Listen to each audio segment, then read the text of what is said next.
Yayuha el Razalu Balai ma unzila aleka min Rabaka, 567. O Rasul! Deliver to the mankind that code of life which has been revealed to you from your nourisher. Man and War. G.A. Parwez. Idara Talui Islam, registered. Preface. Idara Talui Islam in association with Basm London is reproducing G.A. Parwez's chapter on Man and War, from his book Islam A Challenge to Religion, at a time when our planet Earth is threatened with war and violence which could easily lead to the Third World War. What with deathly inventions and accumulation of nuclear arsenal and weapons of mass destruction stacked in so many areas, it could mean total annihilation of the planet Earth. G.A. Parwez's essay, based on the Quranic text, points out glaring contradictions in man in being both highly creative and constructive on the one hand, and being ever so lowly, destructive at the same time. He keeps on destroying what he creates. The emphasis of the Quran is on justice. Peace or war, it must be based on justice. In other words, justice is the key word to life. Any deviation from it means disintegration. G.A. Parwez has comprehensively and beautifully described the above theme, and we leave it to the readers to appreciate and enjoy its erudite text. However, there is one aspect that has been intriguing us regarding political leaders and their close compatriots. History tells us that it is at this level that a large-scale destruction takes place. It occurred to us that if civil and military services go through a psychological test by a board of psychologists, then why not the political leadership and their close associates? How many Abraham Lincolns, Muhammad Ali Jinnahs and Mao Zedong have we acquired? We have had more of Genghis Khans, Hitlers, Stalins, and George Bushes. If we go further on the issue, a universal law should be enacted that every prospective married couple should also go through a psychological test, and only those found psychologically acceptable should be allowed to bear children. All this may sound rather far-fetched, but it is an issue worth considering by the world leadership in all areas, if the planet Earth and the human race is to survive. Ayaz Hussein Ansari, Chairman Idara Talui Islam, 25B, Gulberg 2, Lahore 54660. Pakistan. Man and War. By G.A. Parwez. 1. The Distant Past. Human characteristics are baffling in their complexity and contradictions. Man's capacity for ennoblement is equaled only by his capacity for debasement. He can rise to heights of sublimity but also sinks to the lowest depths of degradation. He may adore God with a fervor which is truly angelical, on the other hand. He may take devilish delight in debauchery and sensuality. If he can rise to heights of spiritual grandeur in love and can even die for his beloved, he can also hate like a beast of the jungle. Endowed with an intelligence which can explore interstellar spaces and can weigh the sun and the earth, he may remain ignorant of his own worth and latent powers and foolishly follow a path that will surely lead to the extermination of the human race. War has been with man throughout his existence on this planet. As far as our eye can penetrate the haze of the distant past, we see men fighting each other. Despite the splendid civilization he has created, and despite his glorious achievements in art and science, one wonders whether a being so busy with destroying his kind deserves to be called human. It is true that from time to time great men have appeared who have held aloft the banner of peace, tolerance, and fellowship, but equally prominent men have as often preached the opposite gospel and glorified war. To Nietzsche, fighting was a noble occupation. Men should be educated for war, he counseled, and women for the production of warriors, and adds, to make his meaning clear, everything else is folly. Mussolini looked upon war as a moral necessity. Hitler regarded war as the basic principle of life. For him law was only that which a soldier laid down. In his view, only those who help the state to prepare for war really contribute to national culture and social well-being. We should demolish, says Heinrich Hauser, all those institutions which safeguard peace and security for man. Life will be stable and simple only in an age we call barbaric. Although such extreme views are now generally despised and ridiculed, there are still many influential persons today who would not hesitate to plunge the world in war to settle an international dispute. Fortunately, they are restrained by the sober men in every country. They are also deterred by the prospect of nuclear war, which would spell the annihilation of the victor and vanquished alike.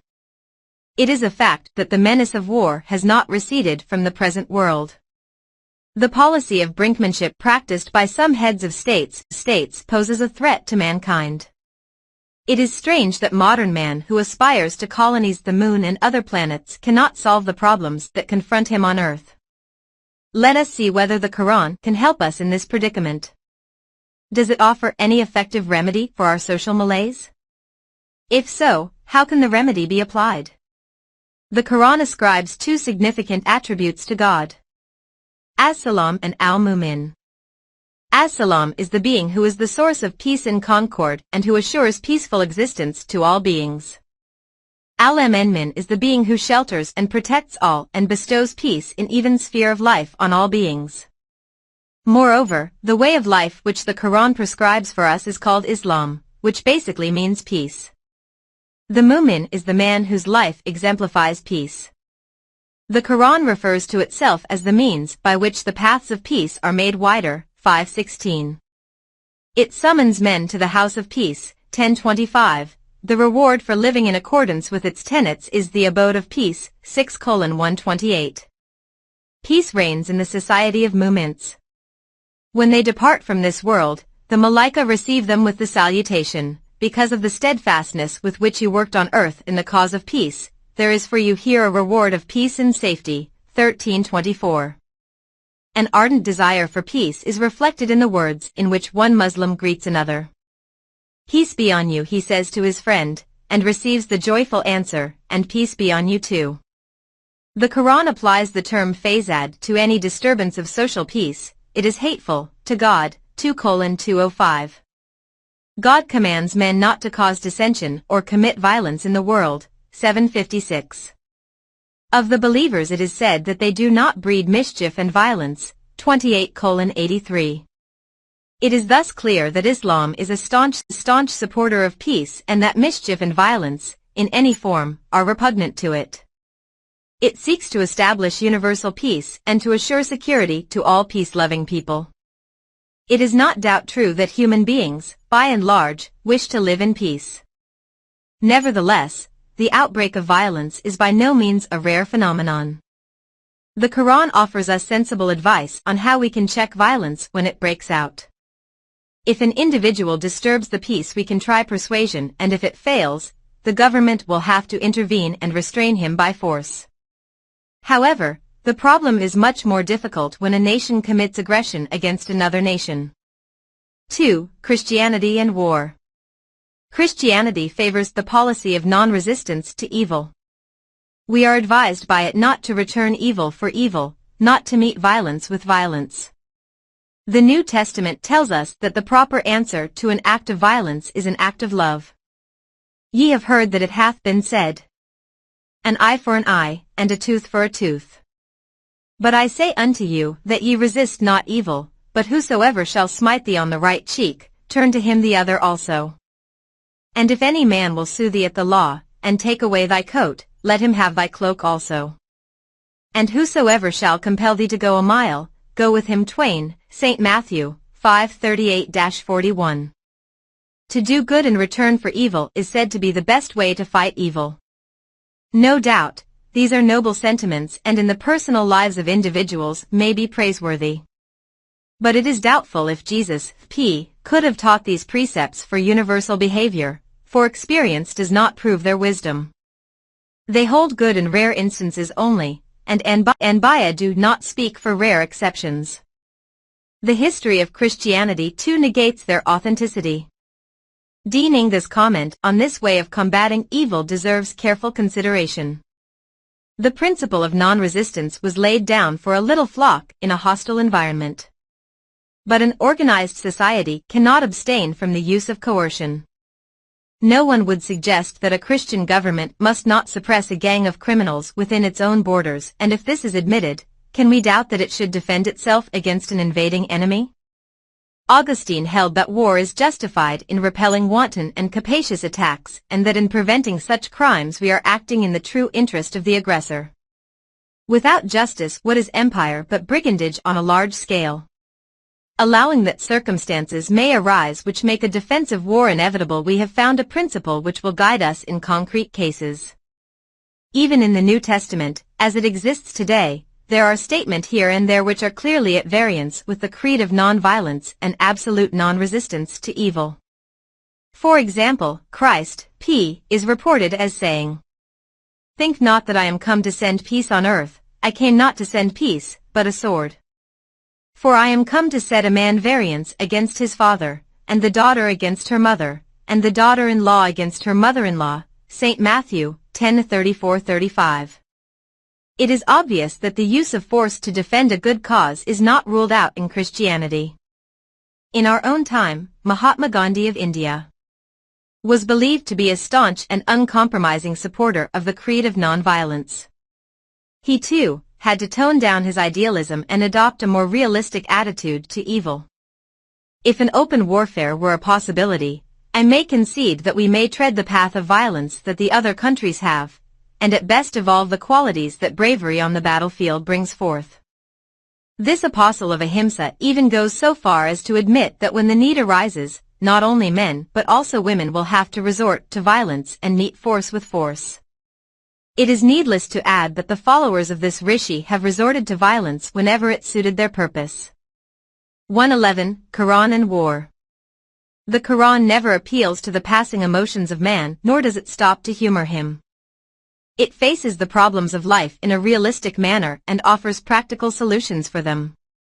Like the New Testament, it advises us to do good in return for evil, for such actions are likely to have a wholesome effect on the evildoer. Our moral worth, too, will be enhanced thereby. Return a bad act by one that is beautiful and good. It may be that he, between whom and you there is enmity, becomes your bosom friend. 41:34.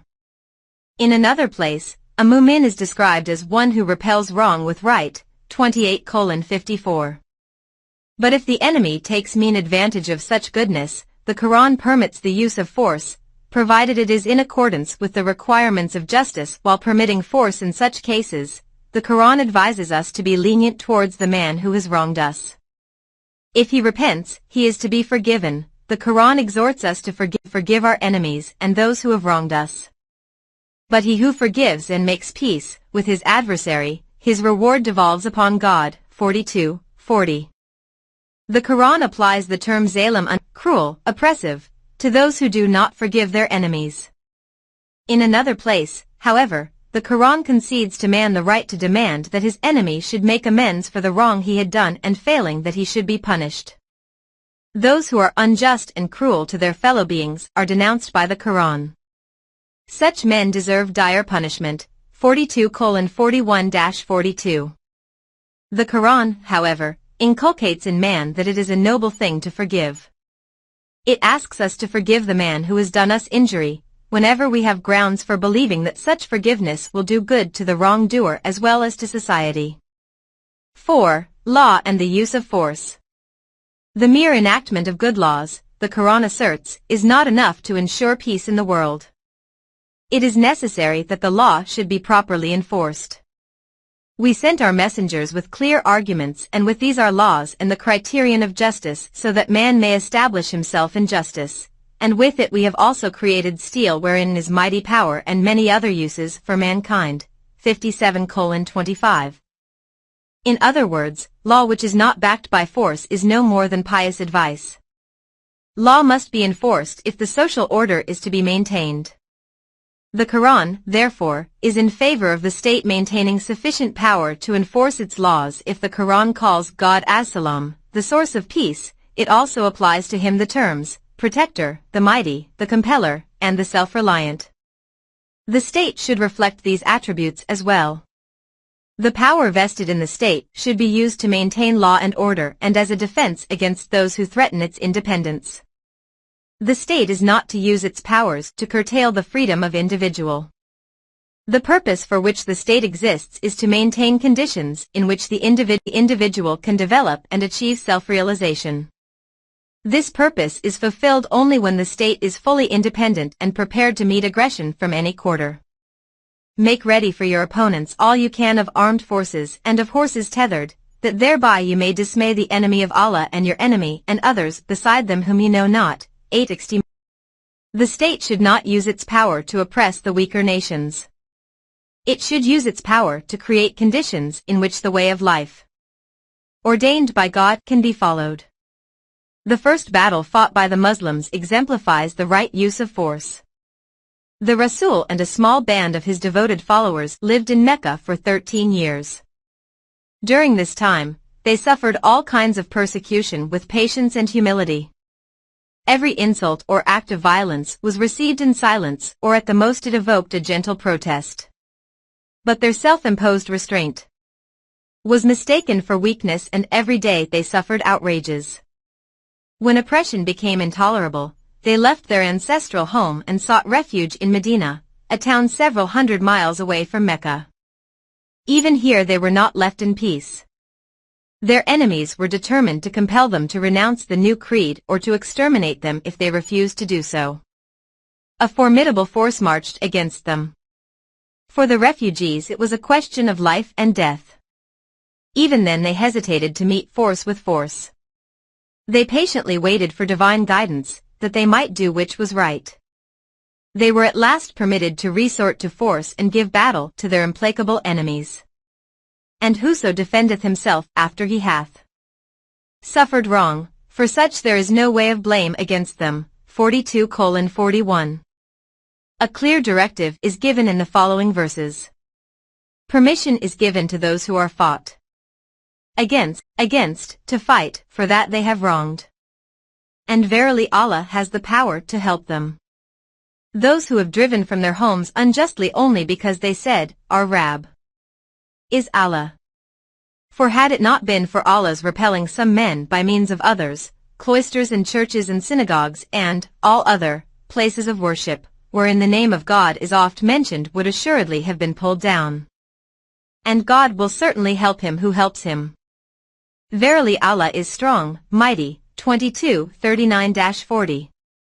We can conclude from these verses that only those who are persecuted and are not allowed to live in peace are justified in having recourse to war. The question arises, what are they to do if they do not possess the means to defend themselves? In such a case, the Quran commands all righteous men to hasten to their rescue and fight on their behalf. How should ye not fight for the cause of Allah and of the feeble among men and of the women and the children who are crying Our Rabb?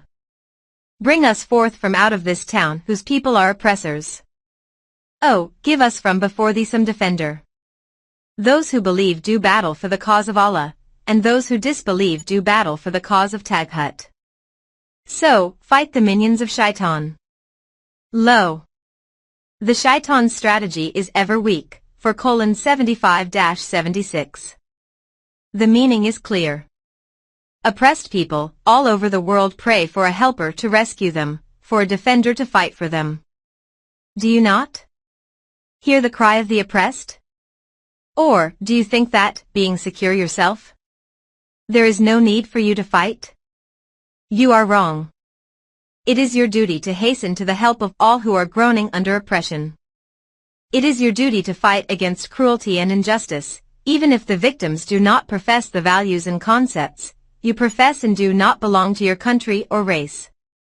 From wheresoever comes the cry of the oppressed, thither you should hasten and fight against the oppressor. This is what war in the name of Allah means. The mu'mins fight in the cause of Allah against cruelty, tyranny, and injustice. Their purpose is to make justice prevail in the world.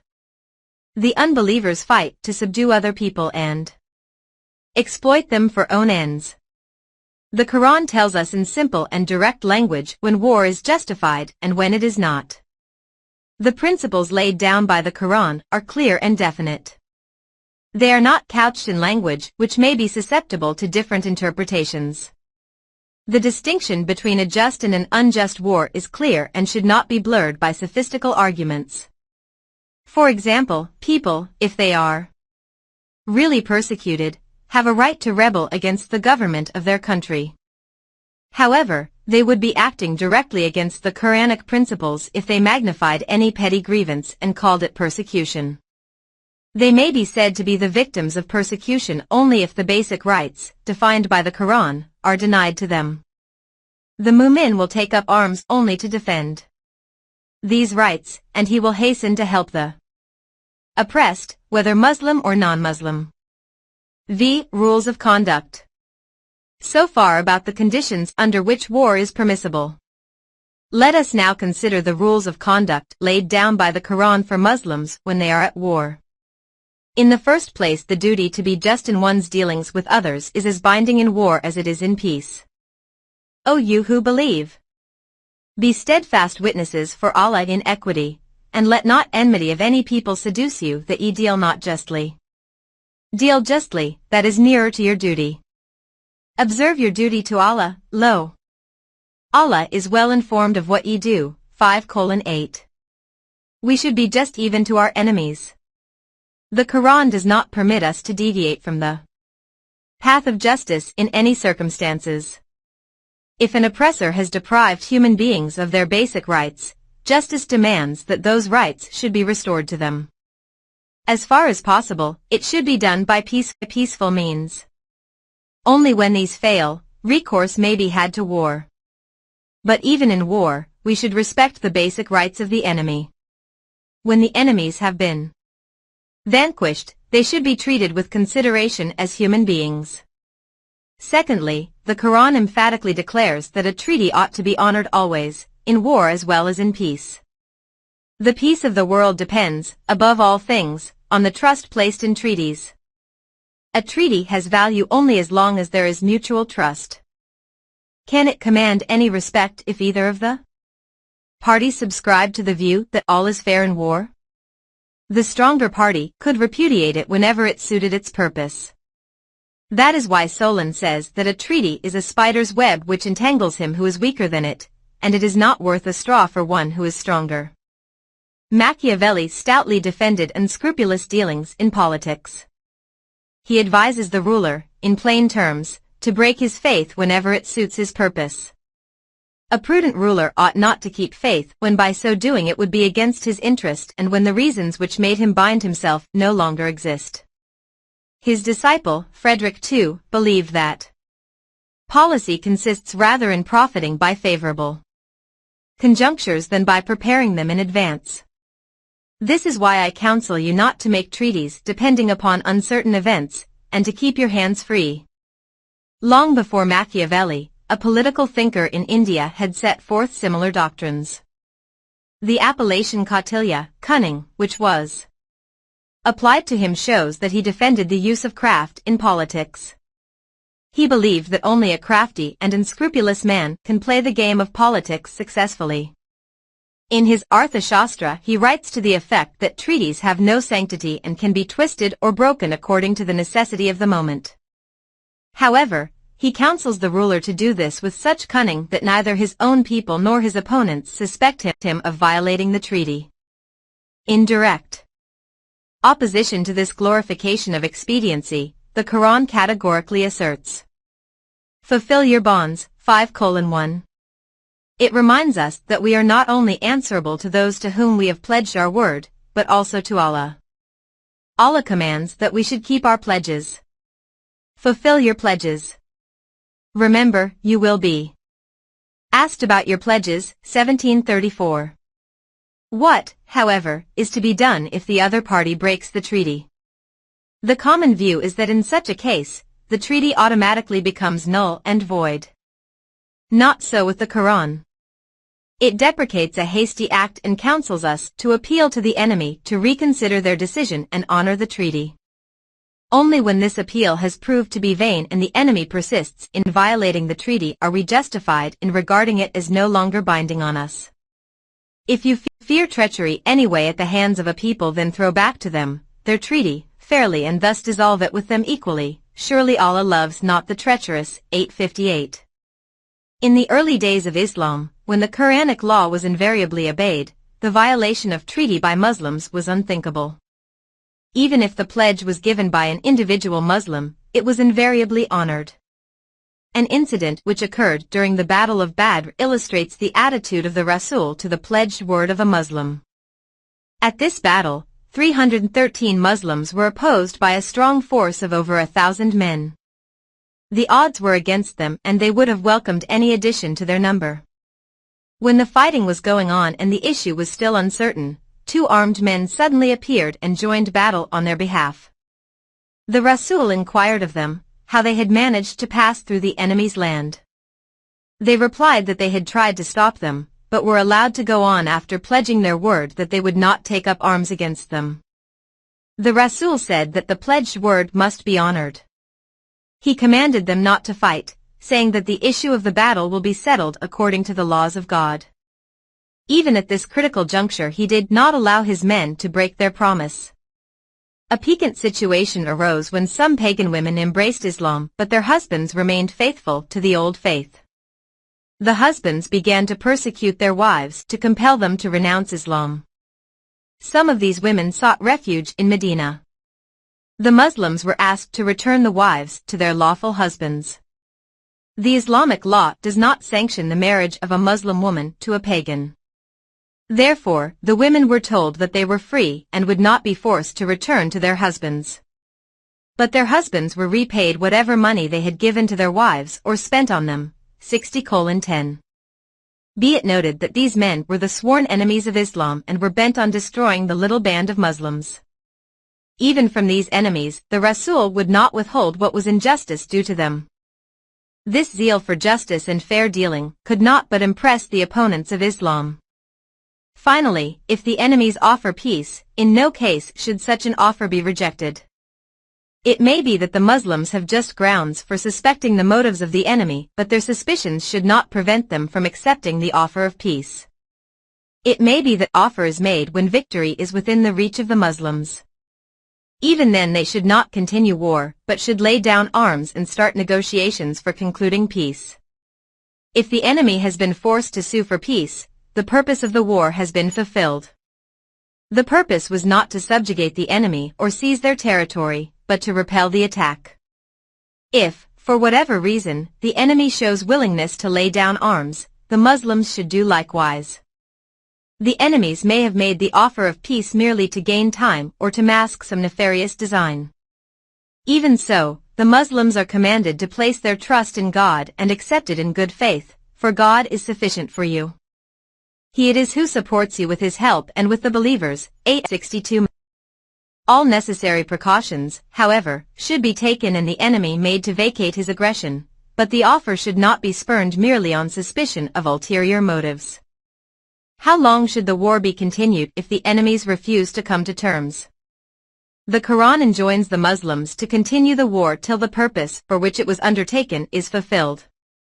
When the purpose has been accomplished, the war should be ended forthwith. Unwarranted aggression, persecution of a religious group, oppression and the denial of human rights are some of the reasons which justify war. If the war cannot be ended but the belligerents can agree to a temporary cessation of hostilities, the opportunity should immediately be seized. During the pause in fighting, tempers may be calmed, passions cooled and sober thinking and heart-searching may create the atmosphere in which an amicable settlement of the dispute may be possible. Nowadays, the term ceasefire is applied to such temporary arrangements. This method of terminating a war was recommended by the Quran 14 centuries ago. Another step in the same direction was to establish an international convention to the effect that fighting should be forbidden during certain months. 936. V1 Prisoners of War. The Quran enjoins humane and compassionate treatment of prisoners of war. In those days in Arabia as elsewhere, prisoners of war were usually made bond slaves. Men and women taken in war were sold as slaves. Nowhere was this practice regarded as objectionable. The Quran, with its insistence on the worth of the human self, could not sanction such an outrage on human dignity. It commanded Muslims to adopt other ways of dealing with prisoners of war. The directive given was, "Now when you meet in battle your opponents, then it is smiting of the necks until you have routed them, then bind fast the bonds, then either give them a free dismissal afterwards or exact a ransom, 47:4. The meaning of the verse is quite clear. Prisoners of war may be exchanged for Muslims who are in the hands of the enemy, or they may be set free when the ransom fixed for them has been paid, or they may be set free unconditionally as a friendly gesture to the enemy, or on purely humanitarian grounds. Whichever alternative is adopted, the result is the same, i.e., the prisoners regain their freedom. In the whole of the Quran, this is the only verse concerning prisoners of war.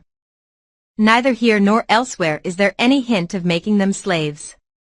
The Quran, which directs the believers to expiate their faults for even a trivial mishap by emancipating a slave, 90:13, which permits the waging of war for defending human rights, and which has proclaimed the equality of men, could not possibly sanction slavery in any form.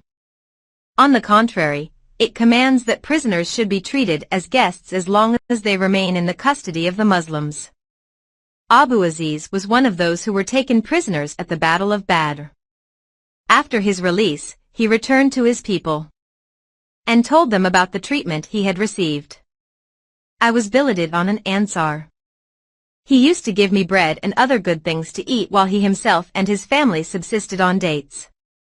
I felt ashamed and often gave back the bread to him. He refused to touch it and forced me to eat it. Another man who fell into the hands of the Muslims at Badr was Sohail bin Umar. Sohail was a famous orator and had delivered many orations denouncing and vilifying the Rasul. The Muslims naturally wished to punish him, and somebody suggested that 2 of his front teeth be knocked out. The Rasul, however, did not give his consent to this proposal, and Sohail was not touched. Some of the prisoners taken at Badr were set free after they paid the ransom. There were many who were too poor to pay the ransom. Of these, those who were literate were told that each could buy his freedom by teaching 10 Muslim boys. The remaining were set free unconditionally. Those who had paid their ransom were told that if at any time in future they came over to the side of the Muslims, the money they had paid would be refunded to them. O Rasul, say to those captives who are in your hands, if Allah knows any good in your hearts, He will give you better than that which has been taken from you, and will protect you. 70. It should be noted that whenever the words bondmen or bondmaids occur in the Quran, they always refer to those who were already there in Arab society. They are spoken of in the past tense. Nowhere does the Quran say, make your enemies slaves, and such are the rules concerning them. When Muslims rose to power, they gradually emancipated whatever slaves there were in Arab society, and closed the door of slavery for the future. Men belonging to the enemy camp would now and then seek refuge in the Muslim town. The Quran commanded the Muslims not to turn them back. They should be given an asylum, and during their stay the Quranic teaching should be expounded to them. They were, however, free to accept or reject it. If they decided to return to their people, they should not only be permitted to do so, but also an escort should be provided for them so that they could reach their town in safety. And if any one of your opponents seeks your protection, then protect him so that he may hear the word of Allah, and then escort him to his place of safety. 9:6. It is certainly the duty of the Muslims to enlighten these men on the aim and objective of Islam, but the Quran expressly forbids the Muslims to coerce them to accept the Islamic faith. 7. Is the abolition of war impossible? Human history presents a checkered pattern of periods of peace alternating with periods of war. Will the same pattern be continued, or is permanent peace attainable in the foreseeable future? We can answer these questions with the help of the Quran. The verse dealing with the prisoners of war goes on to say that war will go on until it lays down its burdens, 47:4. In other words, the motives that lead to war are not rooted in man. They arise in a certain type of social organization and will disappear if the social order is radically changed. The society we have built up is a competitive and acquisitive society. If it is supplanted by the Quranic social order, which encourages creative activity and competition in social service, war will cease to be a factor in human affairs. There will be peace all over the world. The Quran seeks to weld the races of man into a single harmonious universal society. All national and group rivalries will, therefore, disappear. In such a social order, individuals as well as groups would cease to compete with each other for the prize of power, the power that might enable them to exploit others. They would have learnt to desire something nobler which would unite them instead of dividing them. They would desire self-development through serving others and working for the common good, the progress of humanity. This social order would provide man with the things he needs most: security, freedom and opportunity for self-expression and self-development. There will be nothing in it to arouse envy, jealousy, greed or malevolence in the heart of man. There will be no clash of interests and therefore no conflict. Then, in the words of the Quran, war will lay down its burdens, i.e., the function it has so far performed will not be needed in the new order. As things are, however, it may sometimes be necessary to wage a war in the cause of justice. The Rasul is reported to have said, "The purpose of war is to force the oppressor to bow before that which is just." Tirmidhi.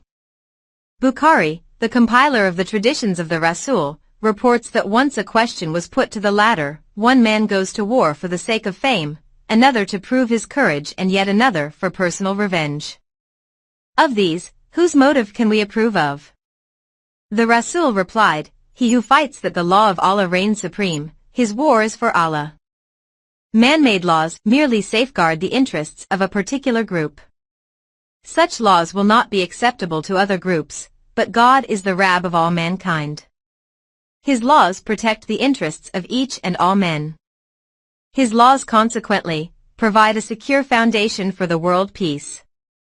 In Islam, this foundation is called Tawhid, i.e., oneness. Tawhid signifies one set of laws of the one God for the one creation, mankind. The social order which is based on this foundation is Deen and is one for all humanity. This truth is beginning to dawn on the minds of Western thinkers.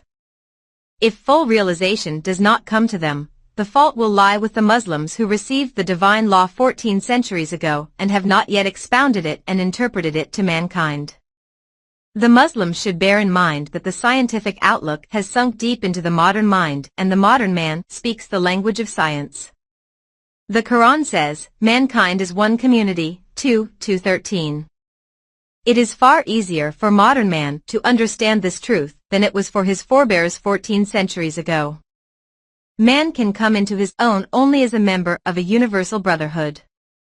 The Quran sought to establish such a brotherhood, and did establish it within the domain in which Quranic laws prevailed. Its message is not for any group but for all humanity. Each of the Anbiya who preceded Muhammad, peace be upon him, appealed to a particular group. Muhammad, peace be upon him, alone was the bearer of a message for mankind as a whole. O mankind! I am the messenger of Allah to you all, the messenger of him unto whom belongeth the sovereignty of the heavens and the earth. There is no sovereign authority save him. 7:158. It is, therefore, the duty of all peace-loving inhabitants of this earth to rally to the Quran and march forward under its banner. The dream of perpetual peace will then become a fact. O mankind! There hath come unto you an exhortation from your Rabb, a balm for that which is in the breasts, a guidance and rahmah for believers. 10:57. About this social order the Quran says, "He who enters it is safe." 3:96. Men all over the world should address themselves to the task of building up this social order, in which rests the hope of humanity. Other publications. Islam, A Challenge to Religion. By G. A. Parwez. The very name of the book strikes one as a paradox, for it is universally accepted that Islam is one of the major religions of the world. So how could a religion challenge the very institution to which it subscribes? The author has indeed made a successful bid to prove this strange aphorism for the first time in the history of Islamic thought, and his research deserves careful study. It is thought-provoking, it is revolutionary, opening new vistas and whole horizons of intellectual endeavors. It is the outcome of lifelong study of one of the renowned Quranic thinkers of our times. The author has not, however, taken a purely a negative attitude. Having proved his claim that Islam is not a religion, he has very lucidly explained what Islam really is, and how it offers the most convincing and enduring answers to those eternal questions which even thinking man asks about the meaning and purpose of life and how it can be achieved. The book is thus a unique attempt at the rediscovery of Islam, scholarly written and exquisitely presented. For details of availability of this and other publications listed on succeeding pages, please contact Tolui Islam Trust. 25 B. Gulberg 2 Lahore. 54660 Pakistan. Quranic Laws was written under pressing demands. It provides the code of laws for an Islamic state, and as such it may be considered a precursor of Tabweeb al-Quran, a grand, magnificent, and marvelous classification of the Quran by late Allama Ghulam Ahmad Parwez, R.A., in 3 big volumes. There is no denying of the fact that in this book, the purport of the Quranic verses has also been given prolifically. Along with this, inferences have also been drawn, though this right belongs to the Legislative Assembly of an Islamic state. However, late Allama Ghulam Ahmad Parwez, R.A., emphasizes that his inferences are not more than just a pointer in this direction. Although this collection of Quranic laws shall be beneficial to all the Muslims in general, it shall, in particular, be useful to those connected with legal affairs, i.e., judges, advocates, those working with the law sections of the government, members of the legislature, the constituent assemblies, and those concerned with the media. The chapters of this book deal with topics such as state affairs, government agencies, justice, general injunctions for family life, inheritance and testament, protection of life and property. And the other chapter pertain to economy and basic human rights, etc.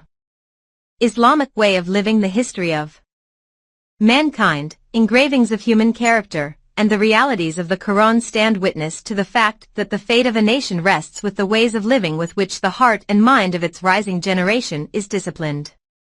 This measure alone determines the specific rank a nation enjoys in the comity of nations and even the extent to which it can espouse its cause with the caravan of humanity. If that nation inculcates Islamic ways of living in the behavior of its younger generation through teaching and training on firm footing, properly and adequately, the potentialities of the heart and mind of the youngsters of that nation, the vigor of their zest, the fountain spring of their lifeblood, and the vehemence of their character rise like tumultuous storm and dwindles away every thwarting force.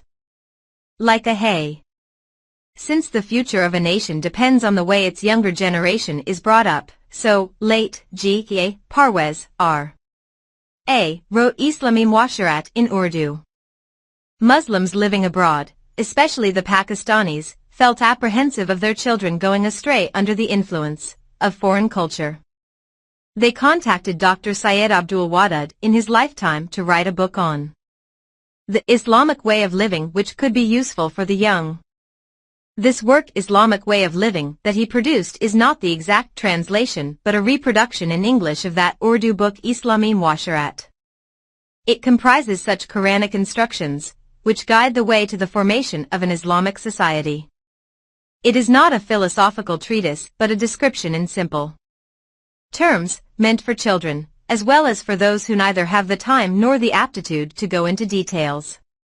Reasons for the decline of Muslims for the last 2 centuries or so.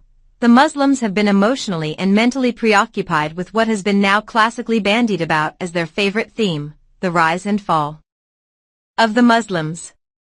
The glorious past has been lamented and wailed upon endlessly. While some have done just this, the others have attempted to move away from it all, alienated and disgusted. The fall and disintegration of the Mughal Empire, leading to the dethronement of Bahadur Shah Zafar in the last century, followed by the fall and disintegration of the Ottomans and dethronement of Sultan Abdul Hamid II during and after the First World War was a trauma that the Muslims have not got over. Even a cursory glance over the world makes it amply clear that the fall of any empire and civilization does not happen suddenly. It is preceded by a prolonged phase of decay, with nature watching, as if hoping against hope that humankind may yet see the edge of the precipice and turn back. In the Quranic terminology, this is the period of respite. The Muslims, however, like many others before them, reached a point of no return. Allama Parwez is one of those who objectively and scientifically attempted an analysis of the causes of the decline and fall of the Muslims from the Quranic perspective of the philosophy of history. This little book in Urdu has been very much in demand and voraciously read by all and sundry. For a long time, the need was felt for the English rendering of this book. There had been a demand for it from those who were not very proficient in Urdu or those whose children were born and brought up abroad. We are greatly indebted to Mr. Ismail Acha from Bolton, Lancashire, Britain, for fulfilling this dire need. He has, in real sense, put in the best of his efforts and potentials to render this book into English. Letters to Tahira. Letters to Tahira is essentially a collection of letters written to a mature and inquisitive young lady with clean intellect. This was in response to the queries the author had received from many of the female readers of his earlier similar book Letters to Salim. These letters, in right earnest, bring forth the trials, tribulations and the vexing problems that the unfortunate and helpless girls of our society have to face today. Some letters highlight those maladies that are currently rampant amongst our modern educated class. These are the results of following the West blindly. The nation is gradually pushed towards destruction, and if the orthodox section of the society needs to change, the modernists, too, are not to be exempted. It is imperative that both extremes be brought to the middle path, in the light of the Quran. It is a stark fact that women can train, discipline and build a society more easily and effectively than men. The publishing of these letters will hopefully initiate the reformation process at home. G.A. Parwez hopes that if this effort of his can light a few Quranic candles in some homes, he believes his endeavors will have borne fruit. Exposition of the Holy Quran Volume 1. It was in 1983 that Allama Ghulam Ahmad Parwez undertook the project of rendering into English his celebrated work titled Mafhumul Quran. He could only complete up to Surah Al-Kahf, number 18, slightly more than half of the text of the Quran, when death overtook him. The reader would notice that some of the Quranic terms are retained as such, in Arabic, in this exposition, e.g. Allah, Deen, Nabi, Rasul, Momin, Kafir, etc.